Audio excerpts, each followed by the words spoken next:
Namaste, everyone. Good morning, good afternoon to all our viewers joining us from outside and from within Nepal. And welcome to all our young activists. And my name is Shahida McDougall. I'm Country Director of British Council. Thank you again for joining us today. And we have a group of excellent young climate activists here with us today to discuss their ambitions for a greener, more sustainable and more inclusive Nepal. And earlier this year we had a similar discussion where we hosted the first Youth Climate Café with MP Alok Sharma, who is the President-designate of COP26. And today we are really honored by the presence of COP26 Regional Ambassador for Asia, Pacific and South Asia, Keanu Flaherty, who flown all the way from UK to meet you all and have this exciting discussion with you. And a special thanks to the British Ambassador, Her Excellency Nicola Pollitt, for hosting us today. Nepali youth are first-hand witnesses of climate change impact in their communities. And yet, like many others in Southern Hemisphere, they face challenges accessing global platforms. Mm-hmm. And British Council's own research indicates that whilst 75% of young people are confident about their skills to deal with climate change in their communities, 69% of them say they've never participated in any climate action initiatives. So we need to change this and support young people and give them opportunities and platforms like this one to raise their voice and enhance their civic participation. As we all know, climate change is undoubtedly an intergenerational issue, and youth have an important role to play and have responsibilities in climate change actions, mainly because you have longer to live with these consequences of the current actions and decisions taken by the leaders and the government across the world. And through our Road to COP26 campaign with the British Embassy, Kathmandu, and with the support from partners like Nepalese Youth for Climate Action and our expert series facilitator, Anil Chitrakar, we aim to engage youth across Nepal through these youth climate cafes and bring their voices and their observations and to national and international stakeholders. We also launched recently a British Council Global Youth Letter Campaign, which is another exciting and interesting and effective initiative where youth can contribute their thoughts on climate change, and all these ideas and suggestions will be collated and then brought to the attention of global leaders at the COP26 summit. We will be hosting 6 youth climate cafes, and each one of them will be thematically building on the prior discussions and leading up to the key events like Youth Summit, which will be taking place next week in Milan, the 16th Conference of the Youth in Glasgow at the end of October, and culminating in COP26 in early November. Mm-hmm. So we will be recording all these sessions so we can capture and share more widely with our collective connections and collaborations on climate actions as well. So thank you again for joining us on this exciting journey, and we're really looking forward to stimulating and engaging discussion today. Mm-hmm. Please be honest and frank with us, because we really want to know what you feel and tell us about the actions you're taking in your own communities on your project. And I hope our participants who are joining us via the virtually and stream viewers can also contribute to this discussion and enjoy it as well. So thank you very much, and I'd like to invite Her Excellency Nicola Pollitt to say a few words and welcome you all. Thank you. Thank you very much. Thank you, and welcome to you all. It's great to see you. And as Shahida had said, a particular welcome to Keanu Flaherty, our COP26 Regional Ambassador. We were really keen, Ken, to use your visit to make sure that we were able to broadcast and amplify some of the voices of the youth in Nepal, and also for them to hear a little bit from you about the preparations in the UK and some of the work that you've been doing. We've done, as the British government and the British Embassy here in Nepal, we've done a lot of work with government on their policies, the level of ambition and government policies. But I think equally as important to that is to start and generate conversation around climate change, how to tackle it, what individuals can do, how to generate momentum around what governments can do, and making sure that governments, once they've made commitments, are held to implementing those. And youth voices as part of that change and that conversation are so important. So it's great to see all of you who I know are already really active in this field here to talk to us. So as Shahida said, do challenge us and do take these conversations away and have them as widely and as broadly as you can. And I know for many of you it's not just conversations, but it's also the action that you're already taking. And one of the things I'm often asked when I talk about climate change, whether it's to politicians or to journalists or whoever, is what can individuals do?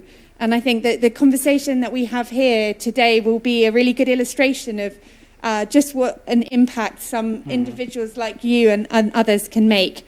So just using your voices to demonstrate that and to show to others the difference that they can make will be really important. So very much looking forward to today's discussion and delighted to be able to host. So thank you all for coming. In the true spirit of a cafe, we really need to have a conversation that would be engaging, but also meaningful. And so what we want to really take away from here is, if I see young people collaborating with each other in order to scale your ideas, in order to replicate your ideas, then the conversation has actually been fruitful. So just building on what we heard just now, I'm going to put Binod on the spot. And you were telling us about how young people, they have stories, but they are not in a position to share these stories. And so you're actually doing something about getting young people to share their stories. Tell us a little bit about your work. Thank you, Anil sir, and British Embassy for this wonderful opportunity. I think this is a great opportunity ahead of COP26, where young minds come together and get the opportunity to tell their story in a global platform like this and network like this.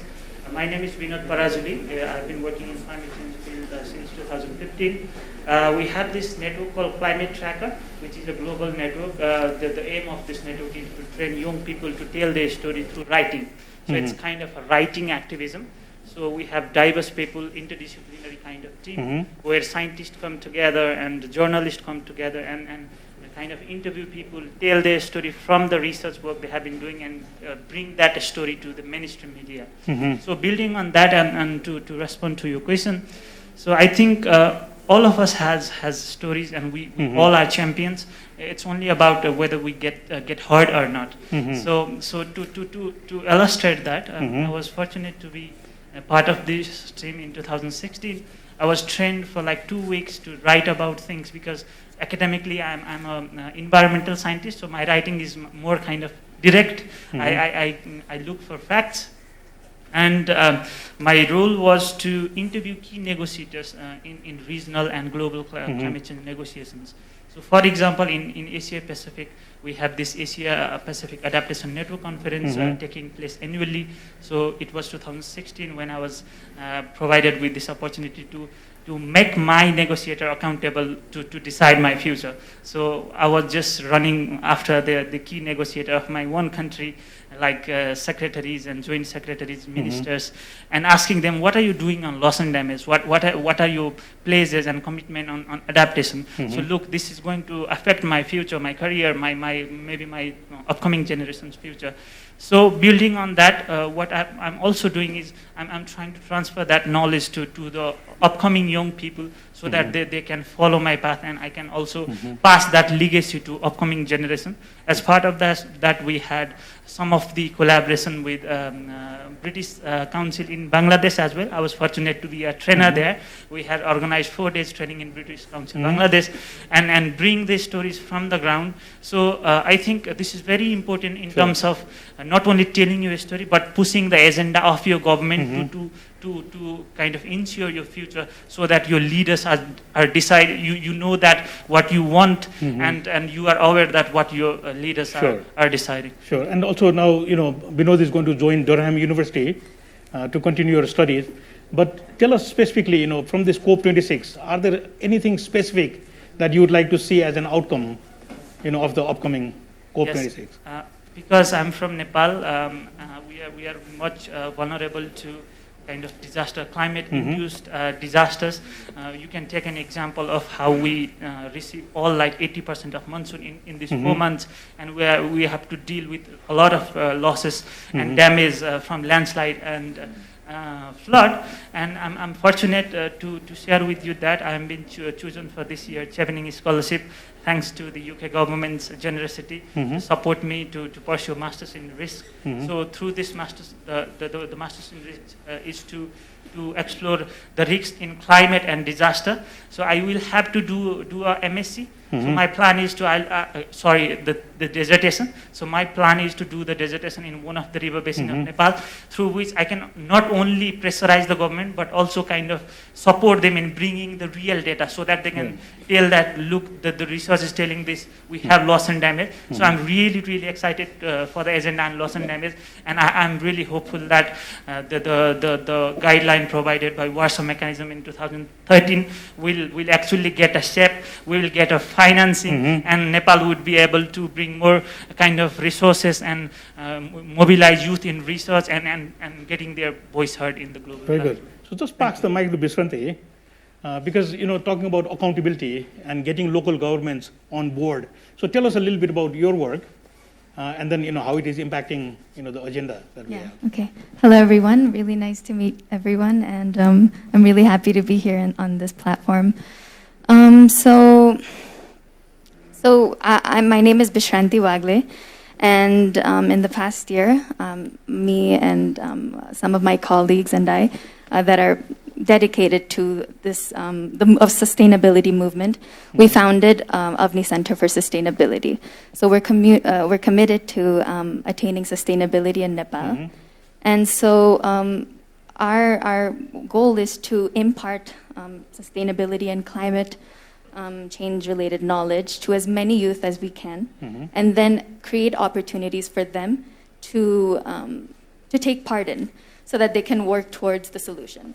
So one of the programs that we launched was, as Anil sir said, so we collaborated with local governments. So in Nepal, out of the 753 local governments or palikas, we've collaborated with about 30. And so with them, youth from different parts of Nepal, they visited their local governments and then understood the budget allocation in those governments to see how much is designated for climate, how much is designated for the environment, and then they understood the sort of problems, the sort of impacts, climate change-induced impacts that their local communities are facing, and to come up with solutions. They designed and devised sustainable project ideas, initiatives that they could launch alongside their local governments. So we were involved in creating a robust idea in all these different palikas so that they could secure funding from their local governments. And so yes, so far about 40 have been launched, 40 projects in different local governments of Nepal have been launched so far. And so and apart from that, we've also been engaged in indigenous knowledge documentation. So I've been talking to different youth from all over Nepal that visit their communities and that travel to different communities. So one of them being Solukhumbu. I was recently in conversation with a girl who lives in Solukhumbu. And so she wanted to document the knowledge of the Kulung community. So they have some really interesting and unique indigenous knowledge practices that align with sustainability and climate-friendly principles. So all of this knowledge is super unique to Nepal, and I think we can really try to showcase this to the rest of the world. Sure. Yeah. Sure. So. And also, what you're doing is very relevant, because as Nepal moves into a federal system, the resources flow to local governments. And then, the allocation of those resources into climate resilience is something very critical. So you're at about 30 out of 753. 53. And so that's a good beginning. And hopefully this process will give you momentum. We hope to scale up to as many as we can. Very good. Yeah. So you mentioned indigenous, people and women. So Bandana, can I, come to you if you, can make that mic work? Yeah, good. So tell us, about your work. because you were talking about how we gather information from these groups and then use it. So tell us a little bit about your work. Hi everyone. Hold the mic a little. Alimati. No, that's fine. Just Hello? hold it. Yeah. No, just hold it up. I think it's not working. It's Hello? working. Yeah. Yeah, so first of all, I would like to thank British Council and NYC for the opportunity. So you can hear me now? No? Okay. So you have to hold it a little closer. Okay, so thank you. Nice to meet you all. My name is Bandana Rana, and I'm pursuing my master's degree in environmental science at Golden Gate College. And currently, I'm working as an assistant program officer in a National Indigenous Disabled Women Association Nepal, NID1. NID1 is basically focuses on intersectionality lenses. And climate justice and environmental justice is one of our core thematic area we have been working on ground. So we are trying to sensitize our government through marginalized perspectives. And we are also engaged with a different constituency like youth constituency, women constituency, indigenous constituency. And within this constituency, we are able to do the activities from the grassroots level. So talking about the indigenous, we are doing the research on the impact of climate change, and we are gathering the evidence from the grassroots level for the rich documentation. And we are also doing the other qualitative research so that we can, which has been doing crucial for amplify our grassroots voices. And also we have been doing climate advocacy program, a series of program for indigenous youth to motivate and sensitize them. Yeah. And so you were also saying a little bit about your expectations in terms of the COP 26. And so tell us a little bit about that. So when you talk about the climate change, as you know, Nepal is ranked in the fourth most climate vulnerable disaster. When you talk about the climate change, indigenous peoples and persons with the disabilities are most vulnerable to the climate change impact. So my expectation is how can we ensure the meaningful participation of indigenous people with the disability youth in climate change debate and in climate change discourse. And also, I think we need to collaborate and move collectively and join together so that our voices can be heard. Yeah, very good. And so the momentum is needed so that their voices get mainstreamed into this debate. And so indigenous communities, but the key word that you mentioned was gathering evidence. And so I think one of the things is, to talk at a very, sort of, broad level, versus backing up with evidence. Right? So very good. So we have also done climate change policy, which majorly focus on national and international instrument on the policies for underrepresented groups. So in that policy, that documents have clearly outlined the many challenges faced by the indigenous people with the disability. One of the challenges is structural challenges, mostly in Nepal. So that relates to the policy and program.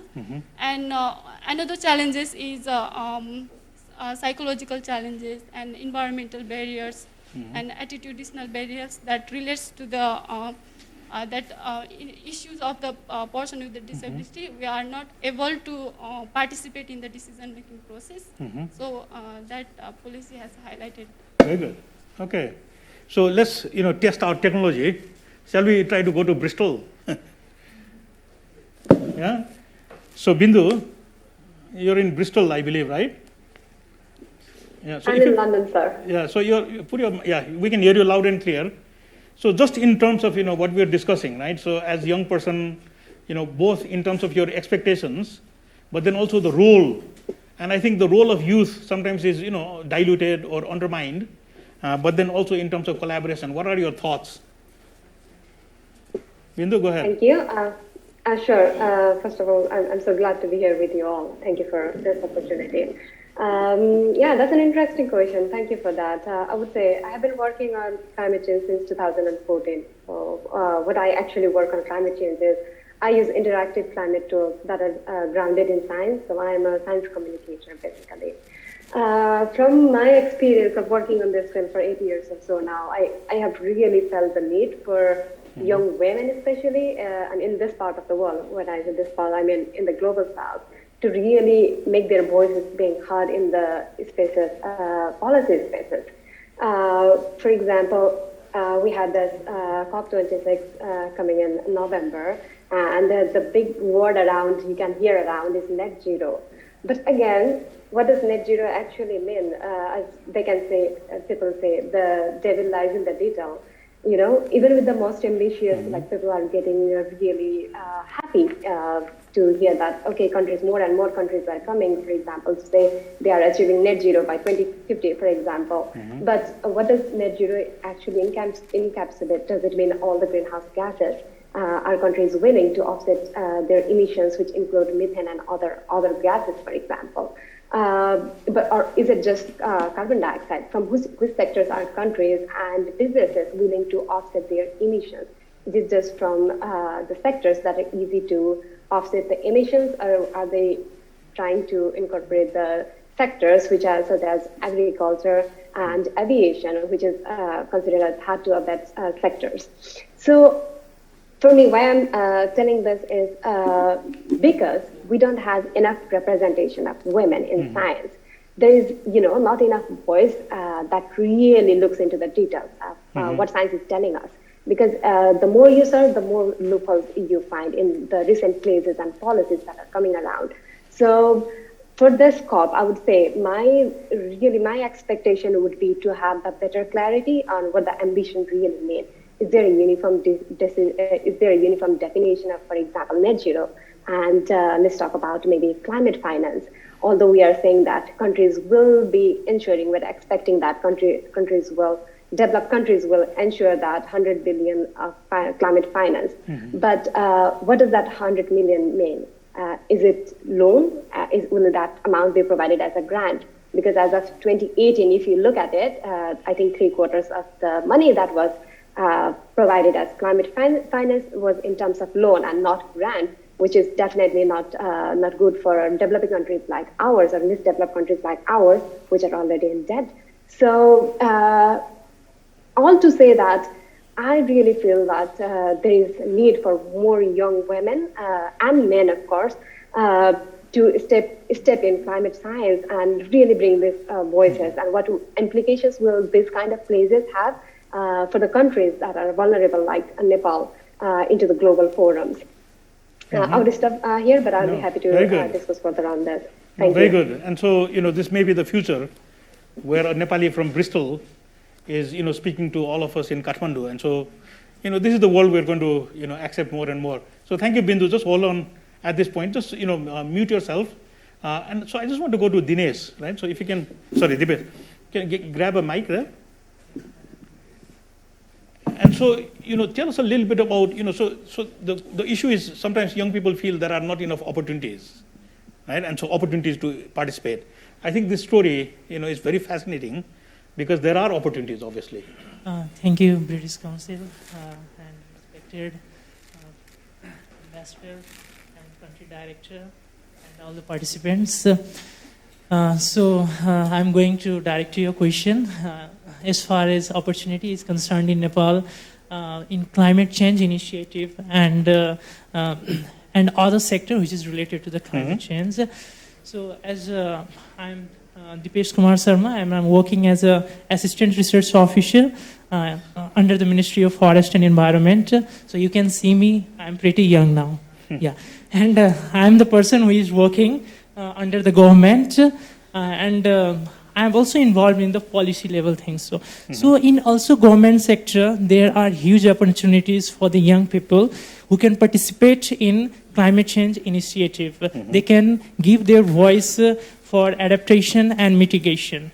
While I was just past my bachelor in forestry, then I went to the Taplejung, one of the northern and eastern part of the country, and where I worked as a program officer, and I worked for the climate change mitigation. Like greenhouses projects, the small projects which helps the local people to grow their vegetables. We provided through the project cooking stove, which helps the local people to cope with the cold environment there. So, and there are so many, like irrigation in large cardamom, like a Springer thing. And currently, after that, I'm involved in the forestry sector research. Yeah. So, what is the background of involving in this forestry sector, which is intricately related with the climate change? I born in a plain land of Nepal, yeah, and I have seen from my childhood there are a lot of floods. So, what could be the reason of the floods? Is there we are doing something fault here? But there's two terms, that is the upstream and the downstream thing. So it's very important in case of the Nepal, like mountain, high mountain, hilly areas are upstream. And if something happens in the upstream, there is a direct effect in the downstream, also as well in the upstream too. So there is a good relation between upstream and downstream, and its effect is transferred to the downstream. So, so this curiosity, this interest take me to this field. And I involved in a forestry sector research. And currently, I'm also involved in MRV, which is one of the agenda of COP, I just don't remember which, but it's a monitoring, reporting, and verification, which is a direct payment to the Nepal. And a few months ago, I guess, 9 million CO2 emission contract is done with the World Bank Group, and conserving those amount of volume of carbon dioxide will be paid like $45 million. So I'm directly involved in the field work of that work right now from the government sector. And so as I can involve, any youth can be involved there. They can take initiative by themselves. They need to have confidence in them. They can just fight for this climate change, and they can aware their community. And as far and secondly, I'm also involved in the bamboo research too. So which I think is a very important as far as the climate change is concerned. Like hardwood species, if we cut the hardwood species, it will take time to grow it. But if you harvest bamboo, it will you can generate bamboo within years, within very few years, like 5-6 years. So it's very important to shift from hardwood species to bamboo species. But it doesn't mean that we are not going to manage our hardwood species too. We have to manage it, but sustainably. And unfortunately, our one of the sustainable forest management guideline was repealed by the government in 2076. And that is also one of the point in the nationally determined contribution of Nepal, and that is we are going to helping in climate change by sustainably managing forest of Nepal in Terai, 50% forest, and then in high mountain and mountain 25% of forest. But due to that, we are not currently doing that, but hopefully it will be going to be resume soon, I think. Okay. So just, just the context. So when he says 2076, so the Nepal era, we're already at 2078. So, somehow Nepal stays ahead of the rest of the world in terms of our dates. I'm sorry, it's 2019 right, actually. so it's about 3 years ago. But the most important thing you mentioned is opportunities in the government, opportunities as a beneficiary, but then also opportunities to pursue something that you're passionate about. So like forestry, and within that, bamboo or propagating bamboo. So a lot of opportunities in the sector. And then what we are talking about is that young people don't seem to know that these opportunities exist. And so when we talk about climate change and jobs, I think it becomes a very critical piece. Just pass to Sonika. So let's switch gear a little bit. And so, let's enter this world of softwares and technology. So Sonika, tell us about your work, and then how you see the upcoming, COP26. Yeah, thank you very much, Anilji. And definitely, as Anilji said, I come from a technology background. I am co-founded a fintech company called Alloy. So why you must be thinking why this tech person is here talking about climate and then environment, right? But I consider myself as an intersectional environmentalist because I want to make sure that nothing is left behind, right? How technology have advanced at this state can really help tackle this global problem like climate change. And to do that, one of the sector that we work with, or one of the group that we work with, is women micro-entrepreneurs in the electric vehicle sector in Nepal. Now, telling you the story and adding a bit of a context why we work with the women micro-entrepreneurs is Kathmandu is actually a green city pioneer. It was back in 1990 when I was just born. And mid-1990s. So 700 of electric vehicles, which are called Safa tempos. If you go around Kathmandu, you see there's 3-wheeler electric vehicles with a green band. Those are electric. And that started back in 1995, 700 of them, all operated by women. And that's quite unique, right? And today, fast forward to today, I grew like 6 times after that. But then this industry never grew. And that really didn't sit well in my head, right? Why this happened, why this beautiful industry that can really make Nepal energy independent with all sorts of hydropower potential that we have. But then this industry never grew. It is actually decreasing, and only 500 of them are running in the road right now, and 200 of them are just rusting in garage. So we tried to research why this happened, and one of the main issue was finance. And I'll say it in Nepali because it makes sense to the audience, I guess. What I'm saying is everything starts with finance and everything ends with finance. And this industry is on the verge of ending, collapsing, or having a slow death because this industry is not getting enough finances. And these women are really quitting this industry. And just in relation with COP, right? On the very top level, we talk about a lot of climate finance, green finance, and sustainability. But on the ground, where these women, whom I really love to call them as a climate ninja, they should have been rewarded for what they have done for 3 decades, but then they are still struggling to find finance to upgrade their vehicle batteries. And that's where we are coming in to help them get access to affordable finances where they don't have to get finances up to 22% of interest rate. And not just talking about the loan, but also maybe I see the potential, and this is also a request or kind of a hope from COP26 is how do we connect them with the global carbon markets, right? 30 years, they have been reducing carbon emissions from the air, because we all know 1/3 of global emissions is because of transportation sector, and we are reducing that with this beautiful industry in Nepal from 1995, but then they're not rewarded, right? So how to connect them with this global carbon market so that they will be rewarded, they will not have to worry about the finances that they need to upgrade. And I'm not just talking about this, this is very small industry, 700 auto tempos. Maybe it will grow to 7,000, 700,000. We don't know yet.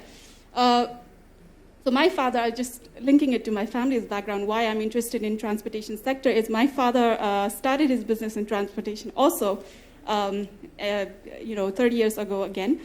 So I was talking with him the other day, I think 2 weeks ago, and he saw one of my presentations online, and after that he came to me saying, oh, why not? And his business is not electric, it's diesel-run microvans that you see around Kathmandu. So he came to me after the presentation and he's told me, why not we convert our diesel cars into electric, right? So I asked him how many diesel microvans runs in the area, in my local area, which is Gongobu, and he said 99. And then how much diesel does it consume every day? He said 25 liters. So I did a quick calculation, and actually in a year, to run that 99 vehicles, it is actually costing 9 crores. Let me not translate that to 90 USD. million rupees. Yes, so that amount can be divided by 4 if it all goes electric. So that kind of opportunity that we have, and it's just one route, public route that I'm talking about, right? The public transportation sector in Nepal is really huge. And that kind of emission reduction that I'm talking about, if we can link this to the global carbon market and to reward them with what they are doing for carbon emission reduction, I think that's Sure. definitely my hope from And then basically COP26. take a market approach, right? Yes. So let's pass it to Sadeep, because tell us a little bit about your electric vehicle campaign, but then also about your the Bagmati River Basin and the biodiversity conservation. Please. Hello. Yeah. Yes. So my name is Sadeep Raspande, and I am working as a research assistant at Biodiversity Conservancy Nepal. So basically, I work there to bring up voices that cannot speak, the beings that cannot speak, that is animals, right? So when I went to Bardia, I just want to share a story of a local there. So Nepal has 14 national parks. Yes. And this one is located in Western Nepal. So Yes, Bardia. Western Nepal, that is Bardia National Park. It is said to be the hub of tigers. And yes, I believe we all are familiar of the stories that tigers have been attacking the locals. And in the similar context, I interviewed 1 to 2 local peoples, and they had a different perspective than ours. That is, the main reason of tigers attacking the locals is because of the loss of spotted deers. That is due to the loss of their main staple food. Yes. And the major reason of the loss of spotted deers was due to loss of grasslands. And our local said to me that we have done so much to protect the grasslands, but they are being desertified day by day. Because they did not know that this is happening mainly because of climate change. One reason could be that. So what we do is we go there, we go to different places around Nepal, for example, Bardia, and we try to create citizen scientists in every national park and in every places where we go, so that they could know what is the actual reason behind the loss of biodiversity, and they could protect it themselves, rather than we, the secondary person from another district, going there. So that is the first thing that I did. The second is I was fortunate enough to be a participant of Bagmati River Basin Youth Program, a meaningful youth engagement program by Asian Development Bank.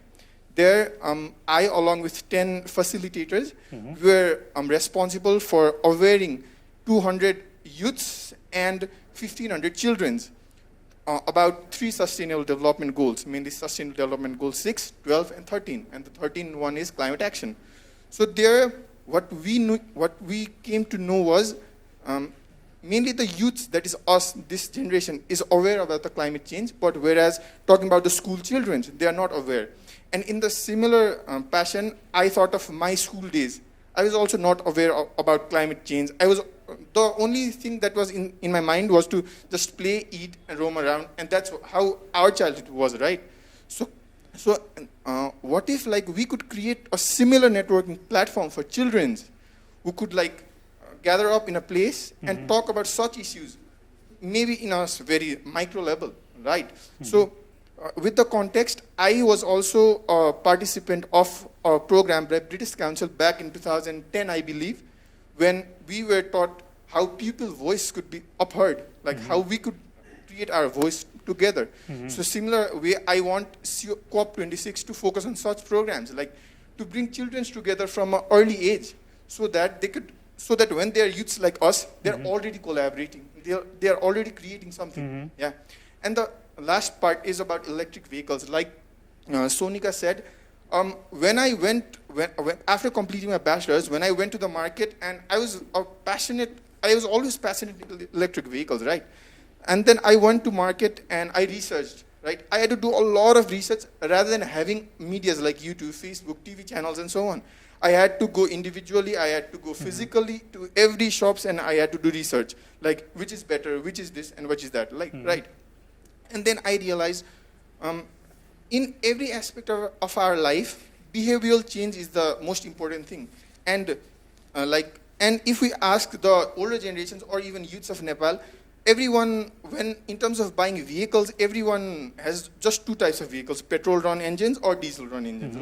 So we need to change the behavior on electric vehicles, but for doing that, people should be aware first, what are electric vehicles? Are they powerful enough of petrol and diesels? And what's the cost, right? And everyone has the thinking that electric vehicles cost more, but they do not see the backside or the future side of it. So I, along with my friends, have collaborated and created a free media, that is YouTube. Through YouTube, we're trying to promote electric vehicles. We want to aware people this is the electric vehicle and these are the features in this vehicle, so that everyone can see that and can adopt to a different behavioral mindset, that is use of electric vehicles. And I and my friends believe that we will not stop doing that, and will not stop making videos until every youth and every people in Kathmandu, at least in Kathmandu, do not run electric vehicles. So I want the COP26 to mainly focus on the consumption of electric vehicles, maybe subsidize it in countries like of Nepal, where the most important problem, like Sonika said, is finance, right? So I want these things to go up. Thank you. Very good. And so recently the government has reduced import, tariff on electric vehicles. So, they will, become more and more competitive. But also what is enabling this transfer is finally Nepal has surplus clean hydropower. We used to have hours and hours of power outages, but now we have a surplus. And so the use of that surplus. So on energy, Asim, can you hear me? So Asim is in Western Nepal in a place called Pokhara. And so his company is Gandagi Urja. Asim, can you hear me? Yes. Sure, please. Am I audible? Yes. So go ahead, tell us about, Gandagi Urja and how do you see this whole climate, debate happening? So he's about 210 kilometers west of us now. Asim, please. Hello, everyone. I'd like to thank British Council Nepal for this opportunity and inviting me for this Climate Cafe. Well, my name is Asim Kayasta. I'm a CEO and co-founder of Gandagi Urja. Basically, Gandagi Urja is a clean energy company. We are a biogas bottling plant, and we are located in Pokhara, Majdu. So what we do is we are converting waste to energy. We are managing the animal waste of different farms, like cow farms, chicken poultry farms. So we are managing the waste and converting it into a biogas, right? So we purify the biogas. We purify the biogas and compress the methane into the cylinders and providing to the customers like commercials and industries as a substitute of LPG and diesel, for the heating and cooking purposes. So our plant is it's been 2.5 years we've been in operations. So from the initial phase, we have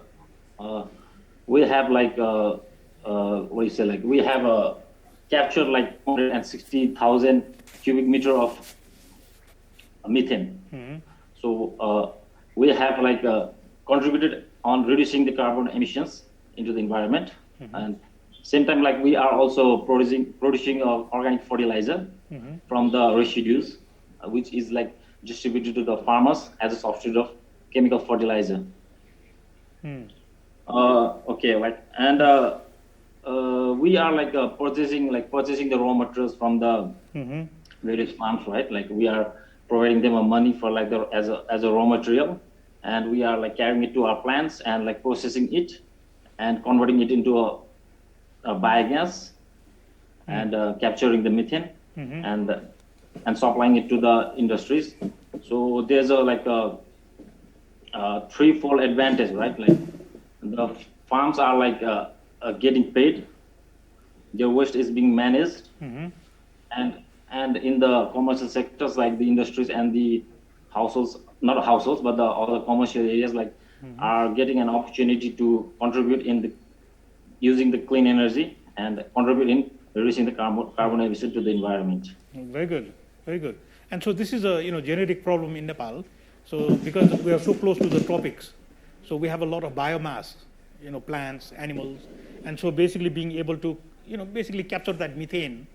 And so I guess all of us know that methane is 92 times worse than carbon dioxide, and so they're able to capture it on an industrial scale, so that cooking gas and fertilizer as a byproduct. So thank you very much, Asim. Just hang on in Pokhara. Is the mountain view good? The people travel to Pokhara to see the Annapurnas. Yeah, it's basically good, but today it's a bit cloudy, right? And regarding the climate, right? Yeah, regarding the climate, this year, the monsoons did really get long. It should be probably the effect of the climate change. Sure. That affected the overall Nepal, even us in the business sector too. Yeah, very good. So I'm going to jump to Shailaja. So staying on this technology thing, but then from biomass and biogas to biodegradable, I guess, right? So Shailaja, yeah, you're going to talk about biodegradable, products. Hello. First of all, namaste everyone. I am Saileja Kasaju and I am a community development worker. I would like to thank British Council, British Embassy, and especially Anil Dai for giving us this platform to speak in front of all of you. I have been working in the community for more than 10 years now. I go around the community and we organize women empowerment project. We use the local raw materials, the nature-based raw material to design and develop product. And we have been successful to organize around 20 trainings where more than 300 women have been participated. And among those 300 women, 50 of them are directly working with us. And we are working in 5 districts of Nepal. And seeing that we not just train them, but also we support to market their product.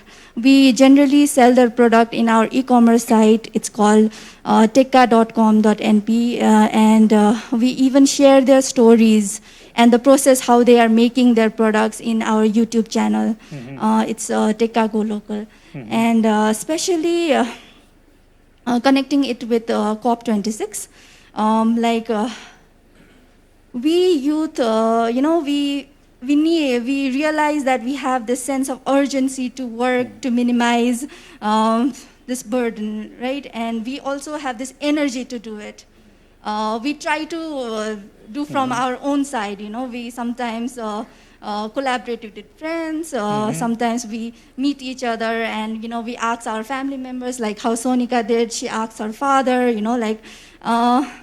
but what happens is even while doing it, we need mentors to put our ideas together to help us support, and as a lot of you have mentioned, financially also support us. And this physical and financial and this mental support and all this mentorship help us grow. And I feel like as a COP26 grantee, I feel that COP26 has done that for me. It has connected me to mentors nationally and internationally, to all these youth. Today, what I'm here for, right? I have been connecting with all these people and hearing their amazing stories. And it's been so motivational and inspiring and energizing for me. And I feel that, from here, I have this double energy, not double, 10 times more energy to go back and do something new. So talking about my project, as Dipesh already mentioned about the fast-growing trees, I'm also working with one of the fast-growing tree, which is banana. So banana grows every year, and once the banana grows, after it reaps the fruit, the tree needs to be cut down because the fruit is given only once. So after the tree is cut down, it is agricultural waste. So what we are doing is using the agricultural waste and convert it into reusable, biodegradable sanitary pads. So this is a biodegradable sanitary pad, and this is reusable sanitary pad. So the concept is to make reusable sanitary pad and market and promote it, and use the profit to donate this reusable sanitary pads in the rural villages of Nepal, where there is no market and very less possibility of market as well. Very good. So just pass it to Binod next to you. So Binod, tell us, and so this is a young youth from Western Nepal, and we've been discussing a lot of issues, but Binod, tell us a little bit about your work, and then also in terms of the COP26, some of your expectations. My name is Binod. Hello everybody. Namaste. Before 3 years back, I was traveling and I was amazed that we offer mountains, water, forests to the world, and what we get is we are the least contributor to the carbon emission, but we are the most vulnerable country.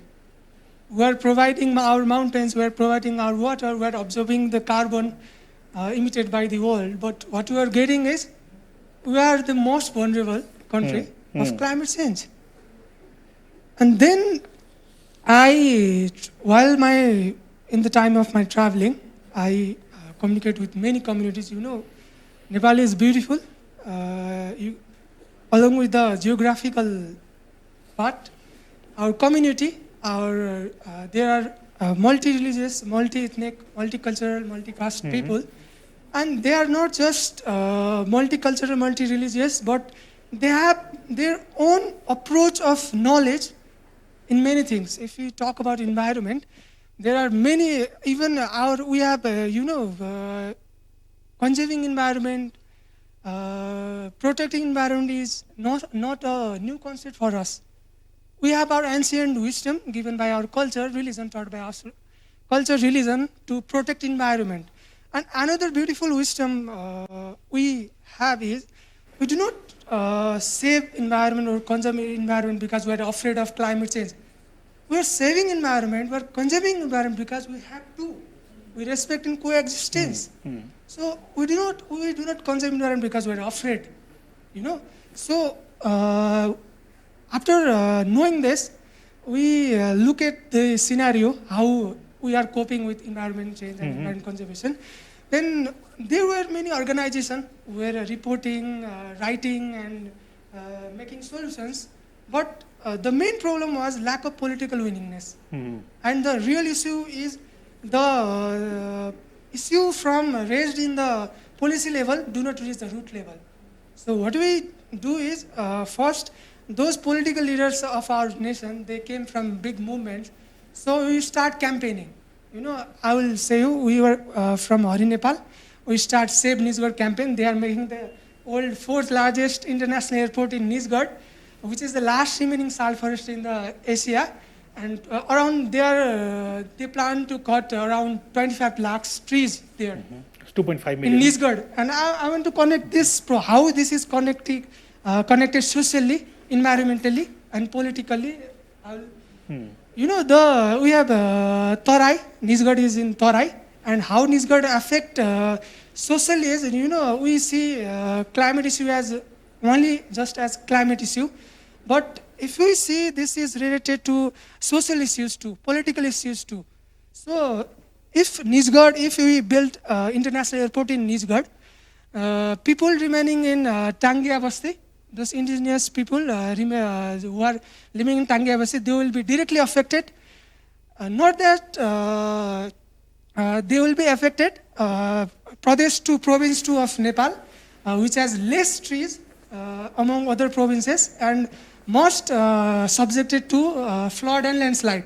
If we cut those sal forests, then they will be the people who will be most affected by if we build international airport. And the beautiful thing here is, there is a narrative. If we talk about, when you say Save Nizhgad,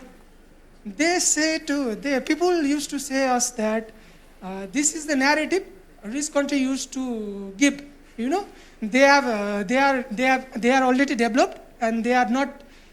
They are stopping us from developing. Stopping us from developing. So we have to break this narrative. And how we are breaking this narrative for speaking about this? If we have to speak to a baby, we have to use his language. How you speak to a small baby, he or she doesn't understand language. We use tate or something like that. When you go to a community in a far west, we use elite language, elite language, technical language. They don't understand this language. If you say climate change, they don't know a thing about climate change. They will say climate change is a thing.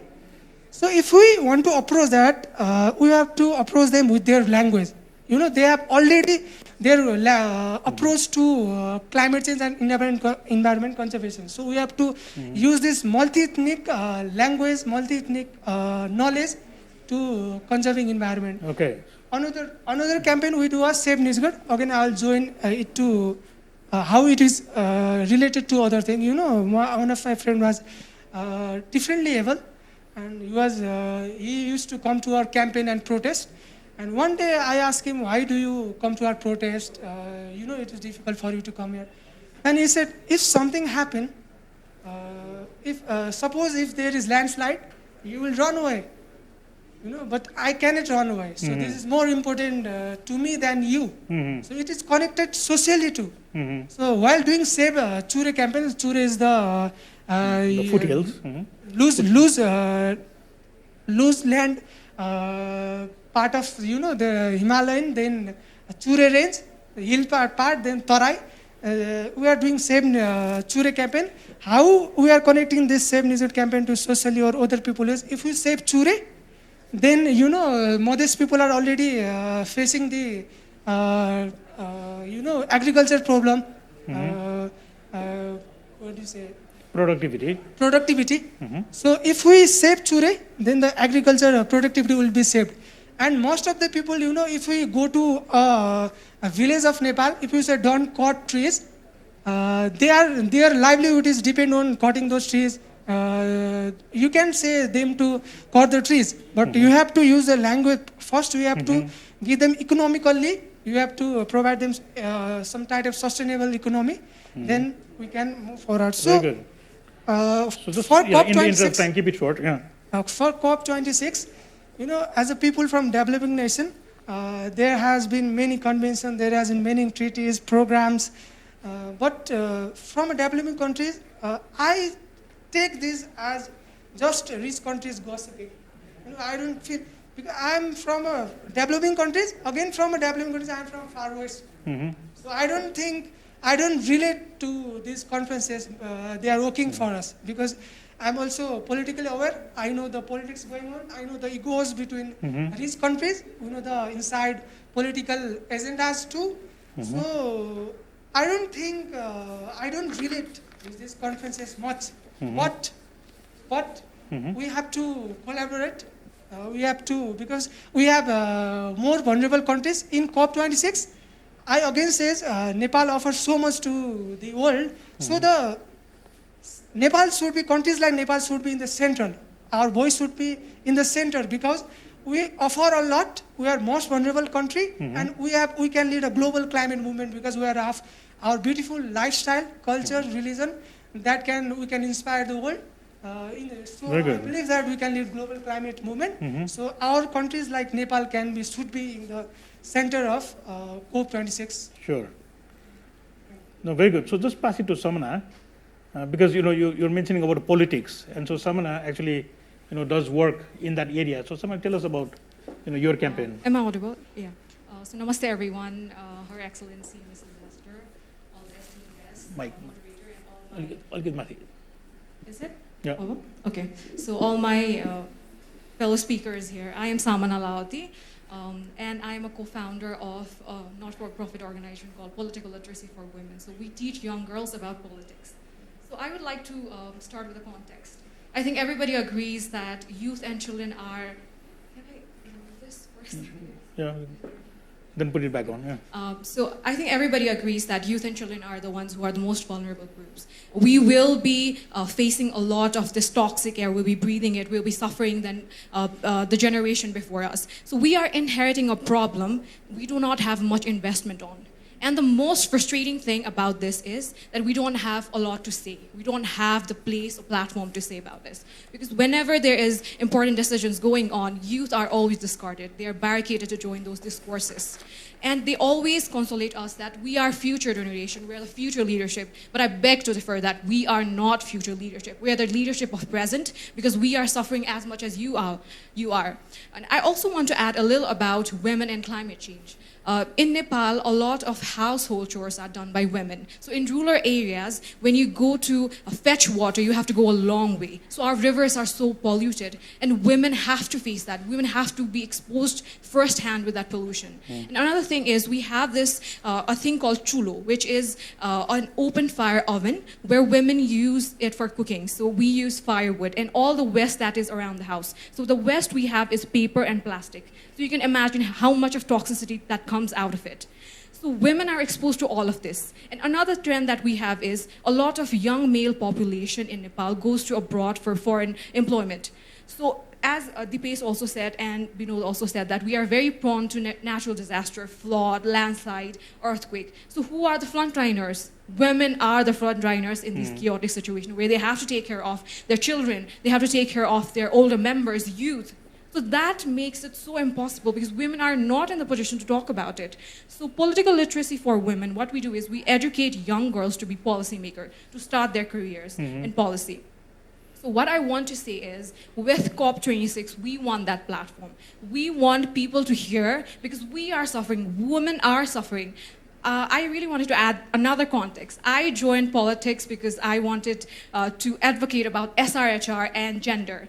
But there are so many young girls who are interested in environment.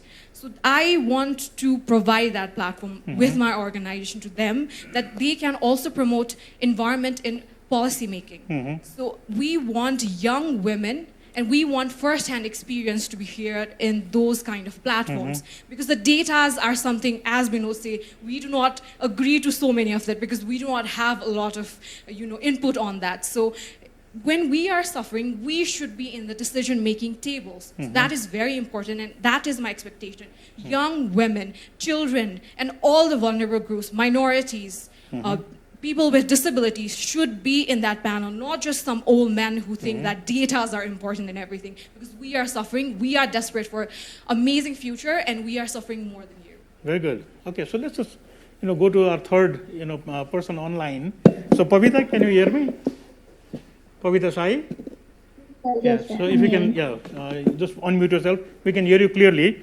So Humla is the far west and north of Nepal. So Pavita comes from there. So tell us a little bit about your work and then your expectations. Please. Okay, my name is Pavita Sai. I'm working as a gender and environmental coordinator at PowerShift Nepal currently. Okay, I'm from a place called Humla. As you all know that it is geographically harsh area, and when you talk about basic needs, it is really difficult to get, like health, education, and many more. And Humla is impacted by climate change in a very tremendous way, because we are facing drought and gulf, and similarly there is altitude change. Because of that, there is a difficulty in the livelihood because agriculture is changing. So when I talk about climate change, as my colleague said that women and females should be in the front line. So PowerShift Nepal is also working to combat climate change and bringing the leadership of young females in the front line. So as I have said that I always wanted to do something for my place Humla, and back in 2019 I was pursuing my bachelor and I was thinking that I will do something for my community. So I did a research on impact of climate change on medicinal herbs, and fortunately that year was the same year when globally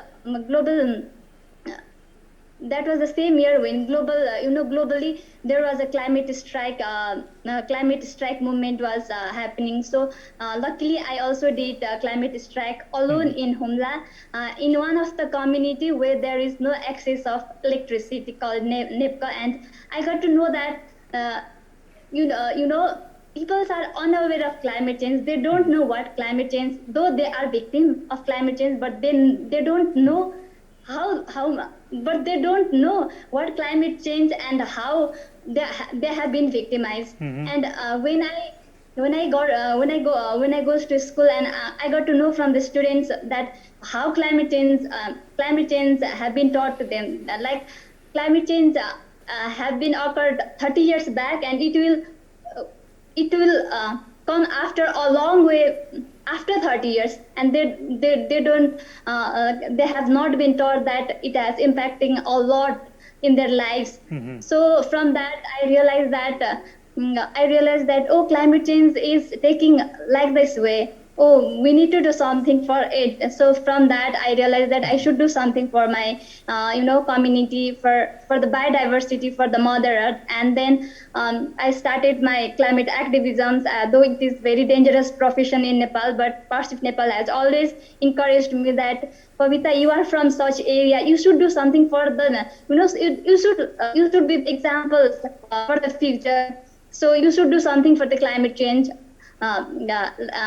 you should do something. You should do something for the climate change. From that, I was inspired, and I'm getting inspired from myself, from other colleagues, from the leaders as well, and from this COP26. I hope that not only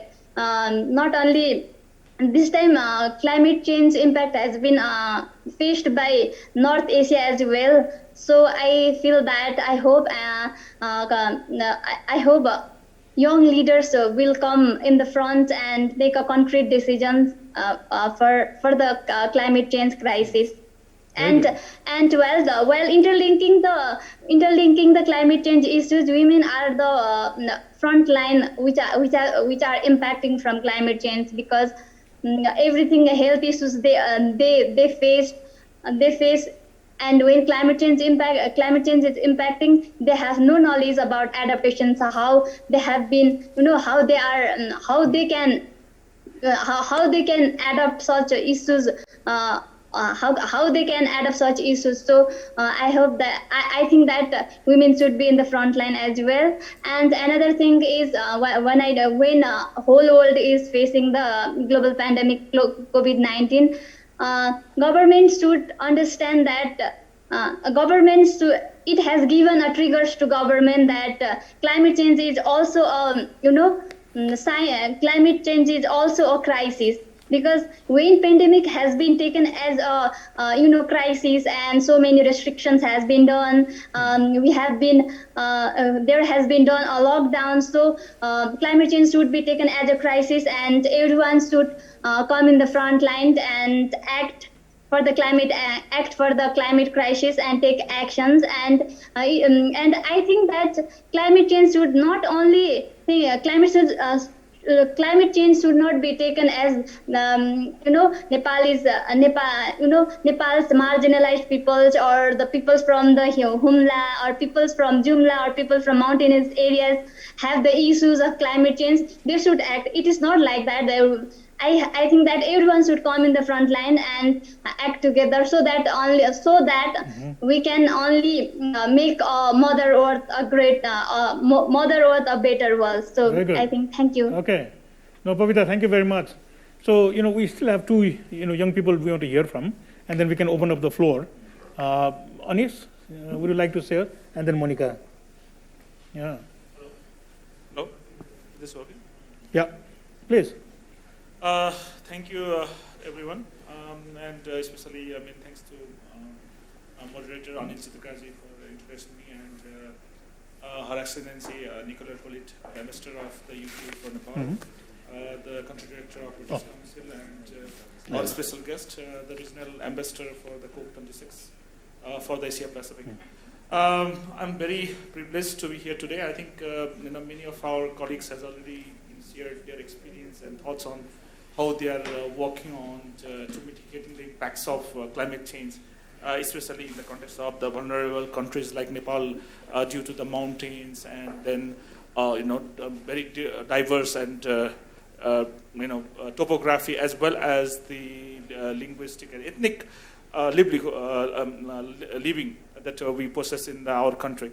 I think it's been a very difficult situation for the countries like Nepal, because the most of the emissions that's been contributing to the climate change come from the developed countries, and of that, so somebody has done something like a crime, but we are the prisoners of those crimes, like for the climate change. I think it's been a very devastating for the countries, because like Nepal, especially the mountains, which we see, it's melting down.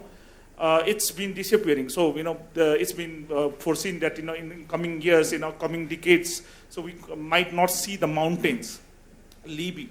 And we have, we are seeing, we are the youth, and then again there we have the children in this country, and what about their future? How can we ensure that they will be able to see those mountains, to live with them, and also to continue their livelihood, also to continue their culture, and also to continue their generation? I think this is a very big question for us. So the climate change is not about only the question of the weather or something, the environment. It's the question of the survival. And it's been said that the fittest survives the best. But I think none of us are the fittest for this devastating crisis of the climate change. So every human being, every country, and every animal in this planet is being impacted and would be impacted and will continue to suffer, and not only to suffer but disappear, to lose their identity and to lose their livelihood. So I think this is a very big thing for us, and I think the young peoples are doing something that they could discuss on what's coming in as a crisis and how they can solve. I think that's very important. Hold your thought. So we will discuss it, but just I just want to make people aware of the time, and so Your Excellency and His Excellency have to leave. But just hold your thought, right? And so we'll continue this. But Monica, I just want you to put your word in, because then we cover everybody and we've heard everybody. So please, go ahead. Hello. Monica, No, yeah, okay. please. Hello everyone. My name is Monica Neupane. Right now I'm working as a program officer at Center for Environment Education Nepal, where I'm leading a project named SDGs in Action.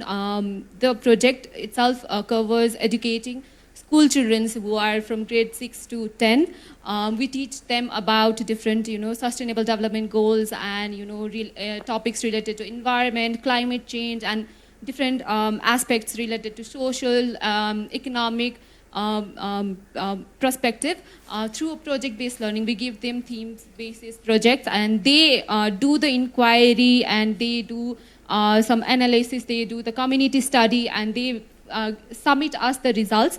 So in that case, like, we are trying to, generate the leaders. Like, the way we are here, we were not fortunate enough to get these type of project-based learning. And right now, through that project, I'm trying to, sensitize all these school children. And apart from that, what we are trying to do is we are trying to involve young volunteers to teach all these students, because it is not possible for one individual to go to all the areas and implement that. And I'd like to add one incident that happened recently. We were working on the theme water because of the monsoon, and one of the students from Doti, they were not able to join, since we are doing it virtually, they were not able to join the classes because they were facing the problems because of heavy monsoon. They were not able to come to their local government because they don't have proper internet facilities in their households, and they have to reach to local government. And that situation is something that they are actually facing. They are the ones who are facing the effects of climate change and disasters, and they are deprived of getting the education that we are trying to provide them from here. So this all the situation that Nepal is facing right now in terms of education, environment education, and we are the ones who are facing, and we are also deprived of getting all the facilities that we are supposed to get. So that's something that I expect from COP itself. So just in the interest of time, and we'll continue the conversation, but I'm going to hand over the floor to Your Excellency, and so your thoughts, and this has to be an ongoing conversation. But let's begin. Thank you. Thank you. I wish we could continue for another hour, because I've been learning a great deal from your discussion today. And just to say, perhaps as an introduction, that for the UK government, COP26 and the fight against climate change is our top international priority this year, but also for years to come. This is clearly something which we face existential challenge as mankind, and it's got to be something on which we work together with governments, but also peoples worldwide. And I think one key theme I've drawn from discussion today is that this is not an academic debate. This is changing people's lives today, whether it's through flooding, through extreme weather events, through changing habitats that were mentioned. And so it requires action from all sectors of society. As presidency, we are trying to mobilize not just governments, not just businesses, but all parts of society.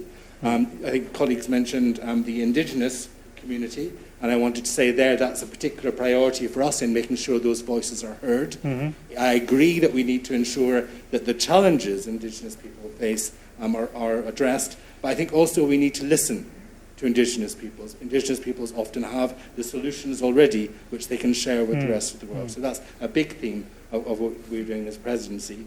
And of course, It was very interesting to hear about the issues of gender as they affect Nepal, the importance of women, how women are often disproportionately affected by climate change. And I think, again, that's something we're trying to address as presidency, ensure that it's addressed at Glasgow and that there is a voice of women there as well. But turning in particular to youth, I think that it's great to be hearing about the activities you're doing here in Nepal. And I think one thing that struck me was we need action across all different spectrums. So there is action at the local level, what we heard in different remote parts of Nepal, helping local communities to adapt. I would suggest there's definitely a role here, as elsewhere, around lobbying of governments and changing overall policies. And then there's the global level, where we have delegates who will be attending the peak events in Milan, for example. I think that's wonderful to see the mobilization. And I think we as presidency are trying to support that by giving youth a stronger voice at COP and before COP than has been done under previous presidencies. And so I have been trying to meet the youth in my travels across the region, and I hope very much we can keep up this dialogue more widely. And then just perhaps to conclude by saying I can't address all the issues that you addressed in your interventions because it was such a rich discussion, but to perhaps reassure that we are very clear we need the action on all three sectors of the Paris Agreement. So we need to push countries to reduce emissions, but we also need to address adaptation, loss and damage to ensure that there's support for the challenges faced today. And we must mobilize climate finance, both from the public sector, but also for the private sector. It was really interesting to hear about how finance could unlock significant changes here in Nepal. Certainly that's something which we will be trying to work with authorities here to mobilize in the months and years ahead. So thank you very much. No, thank you very much. And so I think, I guess, you're the host, but we can let you go. So I'm sorry to have No, to pull please. Ken away. We're actually off just to the president, and she's an important player in this debate because, as you probably know, she's quite environmentally aware. That's her background, and so we've been having a series of conversations with her about climate and her role in the run-up to COP26. So I don't want to miss that opportunity to take Ken to that. But please don't let this be the end of the conversation. Please feel free to continue. Have some lunch, and continue conversations beyond today as well. Sure. No, thank you very much.